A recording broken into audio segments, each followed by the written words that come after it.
Malaquias 2, a partir do versículo 17.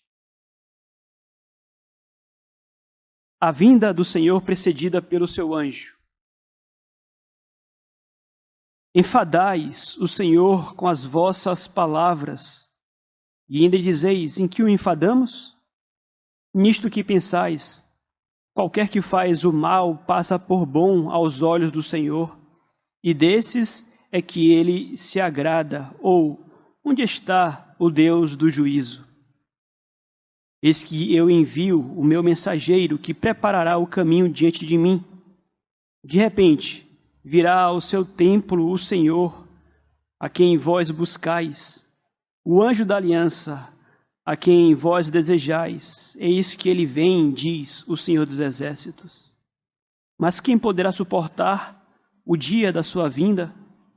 E quem poderá subsistir quando ele aparecer? Porque ele é como o fogo do ourives e como a potassa dos lavandeiros. Assentar-se-á como derretedor e purificador de prata. Purificará os filhos de Levi e os refinará como ouro e como prata. Eles trarão ao Senhor justas ofertas.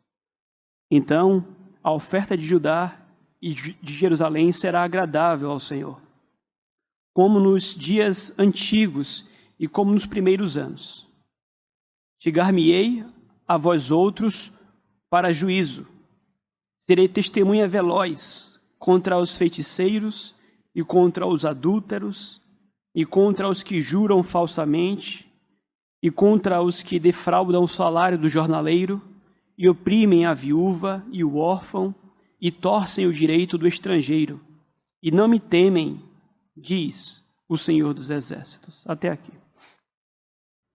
Dificilmente Satanás pensou em algo mais astuto com o intuito de enfraquecer o povo de Deus e afastá-lo do Senhor do que criar ídolos com o nome de Deus, com o nome do Senhor Jesus Cristo, com a aparência do Senhor Jesus, com o nome do próprio Senhor Jesus, mas não sendo o Senhor Jesus.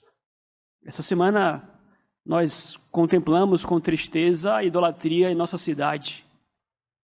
Procissão de pessoas, homens e mulheres, atrás do Senhor do Bonfim, que para eles é o Senhor Jesus Cristo. A imagem de um homem que parece ser o Senhor Jesus Cristo preso a uma cruz.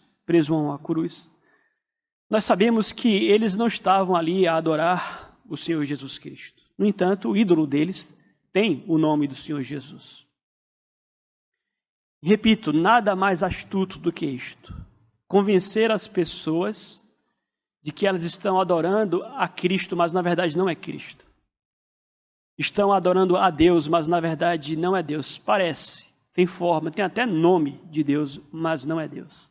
Muito astuto, muito esperto, muito ardiloso, muito eficiente. Nós sabemos que este é o destino do mundo. O mundo jaz no maligno e as pessoas à nossa volta estão presas à idolatria e muitas delas presas a uma idolatria, entre aspas, cristã, que julgam-se cristãos, mas são idólatras, imundos, presos em trevas ainda.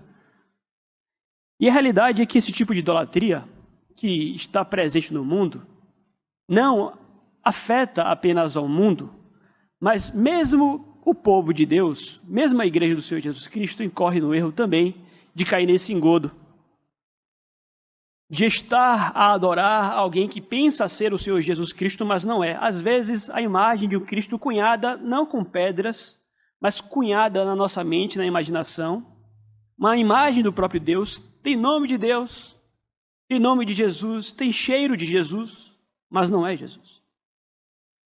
E esse tipo de idolatria, em meio ao próprio povo de Deus, virados da palavra de Deus, de certa forma, cansa, irrita o próprio Deus.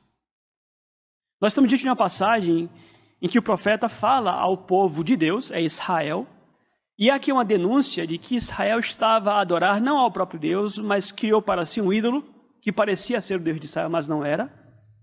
E a questão chegou a tal ponto, a tal limite, que aquilo causou no próprio Deus um cansaço, um enfado, uma canseira. a ponto de Deus voltar-se para o seu povo e dizer: estou cansado de vocês. Interessante porque, via de regra, há uma coisa em comum nestes ídolos que parecem-se com Deus.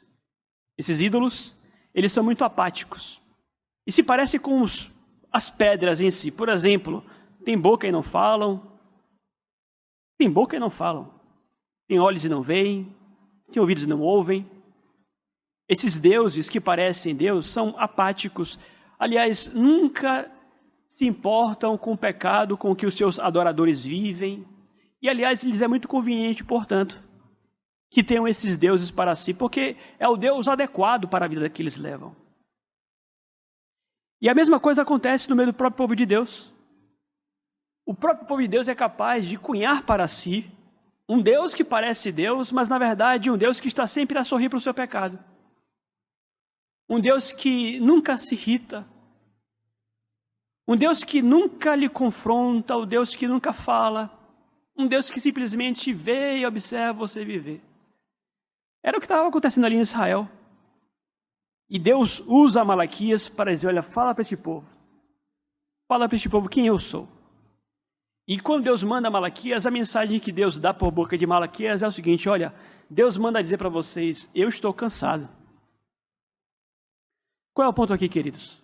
O propósito da mensagem aqui nesta manhã é que nós atentemos ao fato de que existe idolatria e que devemos buscar o Deus verdadeiro com um propósito de nutrirmos em nosso coração o devido temor a Ele. E eu quero mostrar aqui nesta manhã que Deus, Ele se cansa, sim. Se cansa desse tipo de comportamento. Ele se irrita.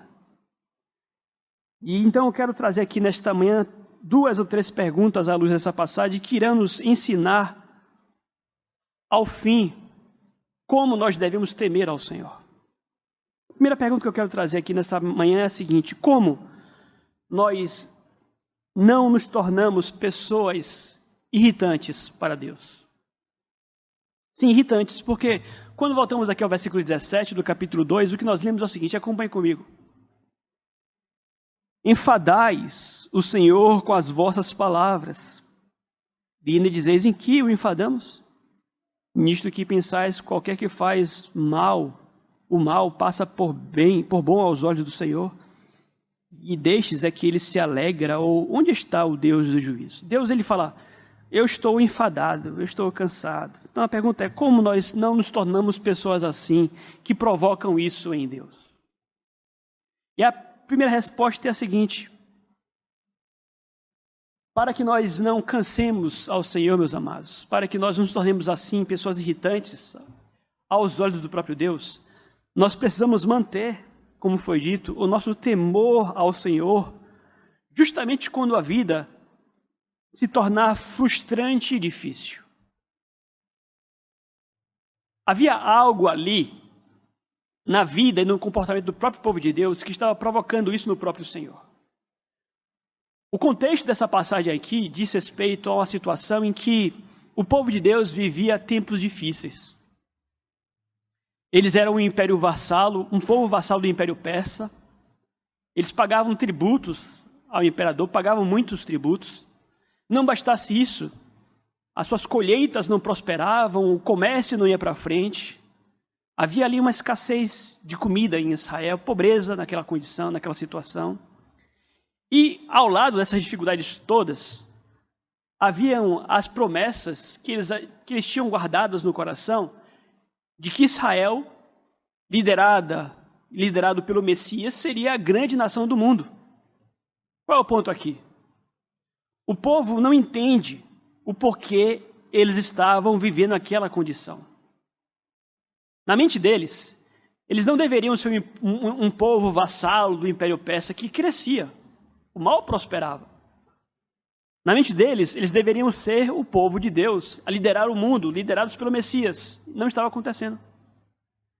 Então, na medida em que as expectativas deles não se cumpriam com respeito ao que a palavra parecia lhes dizer, eles passaram então a se comportar de uma outra forma. Eles passaram, de certa forma, a afrouxar os seus padrões morais. Eles passaram a viver como se Deus não fosse se importar realmente com os pecados que eles cometiam.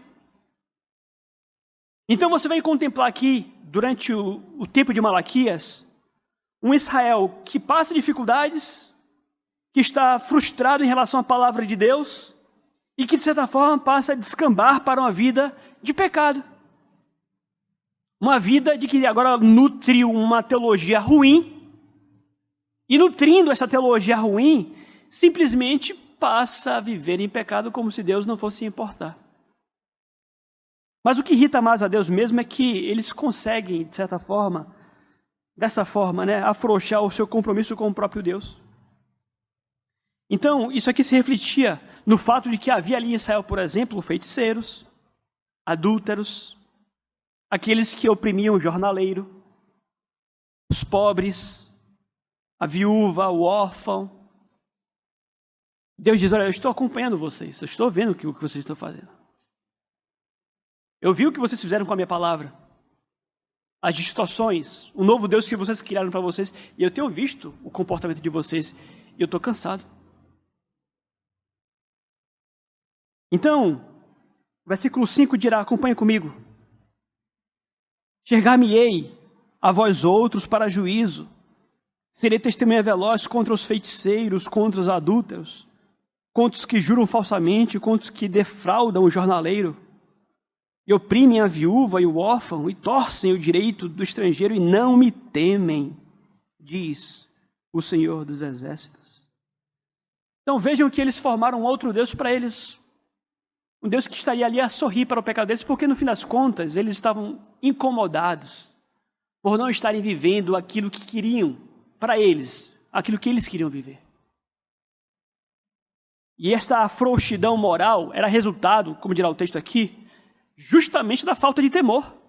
E não me temem, nós lemos aqui. O que é esse não me temem aqui? É simplesmente a falta de respeito em relação a Deus. Já não há mais aquele temor em relação a Deus. Uma vez eu li na internet, há muito tempo atrás, um comentário de algum post que alguém fez. Eu não me lembro se fui eu que fiz, se foi outra pessoa. Mas a pessoa comentava nessas redes sociais que achava um absurdo ensinarem que Deus deve ser temido. Alguém comentou algum versículo que falava sobre temor a Deus, e alguém do mundo comentou, dizendo: não, eu acho um absurdo que se ensine que Deus tenha que ser temido. Deus é amor. Que negócio é esse de que Deus tem que ser temido? E sabe o que eu acho interessante? Esse tipo de pensamento é natural nesse mundo secularizado, um mundo que já abandonou a palavra de Deus. Talvez eles pensem realmente dessa forma, mas o que me surpreende é perceber que esse mesmíssimo tipo de pensamento tem rondado, tem passeado no meio do próprio povo de Deus. Crentes que ficam incomodados, tremendamente incomodados, quando, por exemplo, o estudo, a mensagem diz respeito ao temor ao Senhor. Ah, pastor, temor a Deus. Quer saber? Eu queria ouvir outra coisa. Eu queria ouvir outra pregação. Temor a Deus? Não. E causa incômodo. E vejam, é justamente essa falta de temor a Deus que está atrelada a essa má teologia e que produz esse comportamento de pessoas que, no fim das contas, vivem em pecado. Aquela multidão atrás do Senhor do Bonfim não tem compromisso nenhum com as leis de Deus. Tem de tudo ali, tem de tudo. Mas por quê? Porque cunharam uma outra teologia, um outro Deus, perderam o temor ao Senhor, e quando o homem perde o temor a Deus, ele perde o referencial do que é certo e do que é errado. É muito importante, meus amados, que nós recuperemos tudo isso. Nós lemos aqui o Salmo 50 durante a liturgia. Vocês pensavam que era igual a vocês? Eu me calei. Mas eu vou colocar diante de vocês tudo o que vocês andaram fazendo. Eu estou acompanhando tudo. E tudo isso aqui são palavras, aliás, em abundância na própria palavra de Deus, que vem com o propósito de nos aprumar o rumo. Nós lemos em Provérbios, e aliás, O proverbialista repete isto bastante. Provérbios 9, versículo 10, o temor do Senhor é o princípio da sabedoria, e o conhecimento do santo é prudência. Nós precisamos, de uma vez por todas, no nome de Jesus, voltar a conhecer o Deus que se revela, o Deus verdadeiro, a boa teologia. E quando nós voltarmos ao Deus que se revela, nós iremos voltar ao temor a Deus. O temor ao Senhor, não ao Deus de pedra que está sempre a sorrir para o seu pecado.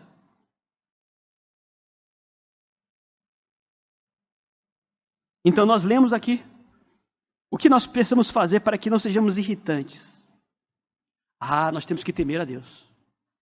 Então vale que é uma pergunta para você, obviamente é uma pergunta retórica, mas para você pensar com você mesmo. Será que a sua teologia, será que a sua irreverência, os seus atrevimentos, será que essa sua conversa aí de que Deus ele está sempre a sorrir, sempre feliz, não está lá em cima irritando profundamente o Criador? Não seria o caso de termos uma postura mais humilde? Como Jó teve ao final? Me perdoa, Pai, eu falava do que não sabia. Temor, queridos. A segunda pergunta. Mas de que forma prática nós conseguimos manter o temor ao Senhor? Nós vamos ver aqui que o temor ele só é possível através de boa teologia. E boa teologia só é possível através do estudo da palavra. Nós vamos ver aqui que se não houver estudo da palavra do Deus que se revela e boa teologia, nunca haverá o temor a Deus, o devido temor ao Senhor. Que hoje Deus virou o cara lá de cima, como dirá Xuxa. O Papai Noel, que vive sempre a aplaudir e a sorrir. Mas como nós podemos de forma prática manter o temor ao Senhor? A boa teologia irá nos levar, queridos, a nós mantermos sempre pensamentos puros e honestos acerca de Deus, mesmo quando estamos confusos e mesmo quando tudo à nossa volta nos pressiona e nos oprime, mesmo em circunstâncias difíceis. Você irá manter o seu temor ao Senhor quando a sua mente estiver cativa à palavra dEle, mesmo em meio a toda a confusão, seus pensamentos acerca de Deus serão puros. Mais uma vez, versículo 17, vamos ver o que estava por trás da falta de temor deles. Enfadais o Senhor com as vossas palavras e ainda dizeis em que o enfadamos? Olha o que eles pensavam. Nisto que pensais, qualquer que faz o mal passa por bom aos olhos do Senhor. E é desses que ele se agrada. Ou onde está o Deus do juízo? Pensamentos. E para Deus, pensamentos são palavras. No fim, eles começaram a alimentar neles mesmos uma má teologia. Aliás, o que está por trás de toda idolatria e todo ídolo é uma má teologia. E começaram a alimentar a ideia de que Deus não se importa com quem faz o mal, Deus não se importa com quem faz o bem, não vai ter juízo. E esses tipos de pensamentos que eles nutriam acerca de Deus, no fim, levaram-nos a essa postura de falta de temor a Deus. E a pergunta foi, de que forma prática nós conseguimos manter o temor ao Senhor? Vejam, boa teologia, pensamentos puros acerca de Deus. Eles diziam, qualquer que faz o mal, passa por bom aos olhos do Senhor. Vejam, é certo que nós contemplamos à nossa volta muita maldade prosperando. Era o que acontecia naquele tempo também, sempre houve. Os persas, fortes, idólatras, fortes, triunfantes. O mal à nossa volta prospera, sempre foi assim. Mas quando você tem uma teologia ruim, você conclui que o mal prospera e Deus tem culpa nisto, como se ele, no fim das contas, estivesse a premiar aqueles que agem dessa forma, quando, na verdade, a boa teologia nos ensina que Deus é muito paciente com esta maldade. As pessoas confundem impunidade com paciência. Não é que Deus ele mantenha o mal impune, é que Deus é paciente. Boa teologia. Mas no fim, porque eles se afastaram da palavra de Deus, porque há esse secularismo, eles passaram a alimentar pensamentos errados acerca de Deus, mas que no fim das contas não são apenas pensamentos errados, são pensamentos ofensivos em relação a Deus. Porque quando você questiona dessa forma, que Deus, ele faz o mal se passar por bom, você está atacando a santidade de Deus. Estava negando que Deus fosse um Deus santo.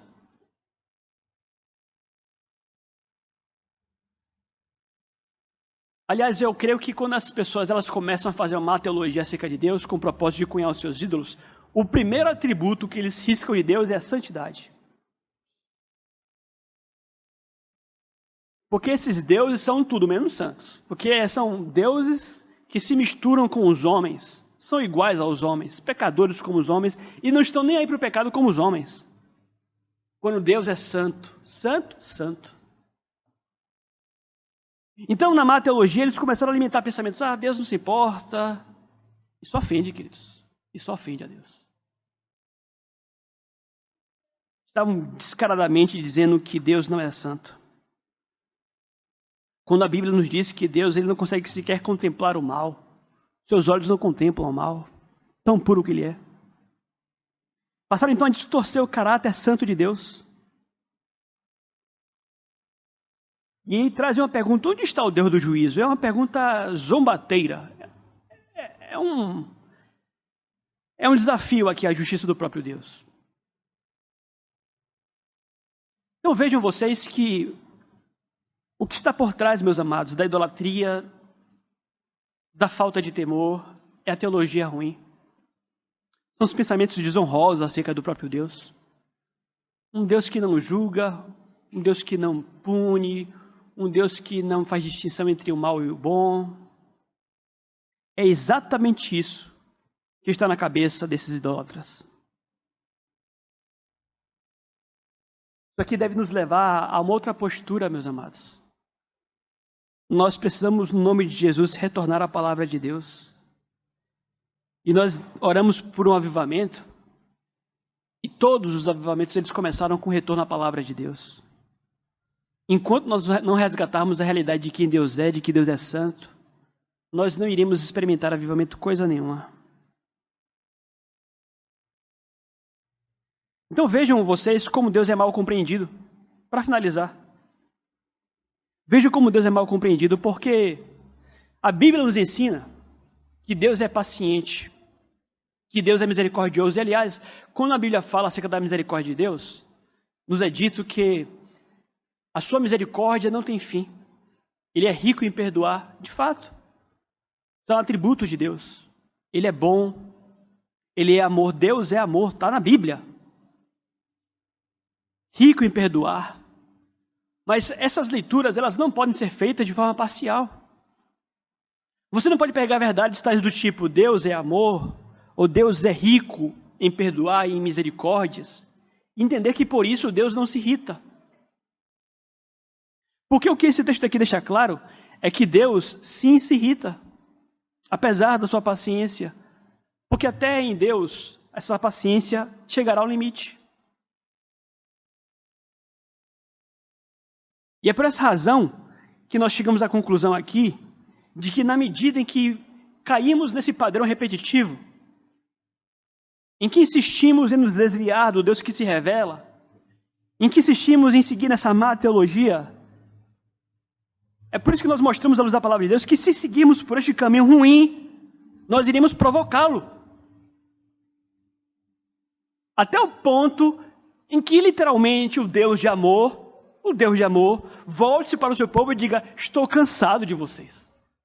Sim, enfadais o Senhor. Estou cansado.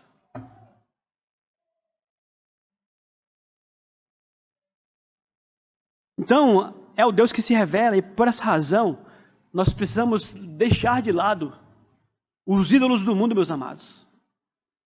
E a menos que nós nos firmemos na palavra de Deus, nós iremos pouco a pouco nos moldar à idolatria do mundo. Nós cantamos aqui agora, sonda-me, Senhor. Enche-me da tua palavra até que em mim exista apenas a ti.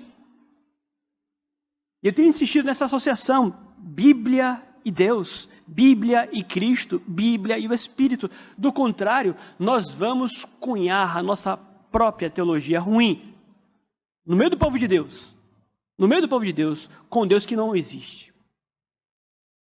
Como foi dito, o propósito dessa mensagem é que nós, retornando ao Deus que se revela, possamos temê-lo mais, reverenciá-lo, adorá-lo, possamos calar mais, possamos policiar os nossos pensamentos e orar como o Senhor nos ensinou: santificado seja o teu nome. Eu posso não entender nada, pode chover canivete na minha volta, o mundo pode ruir, mas o que importa é que o teu nome seja santificado. Nós possamos de fato adorar o Senhor como Ele se revela e como Ele merece ser adorado. Que Deus nos ajude, queridos, a que nutramos o devido temor.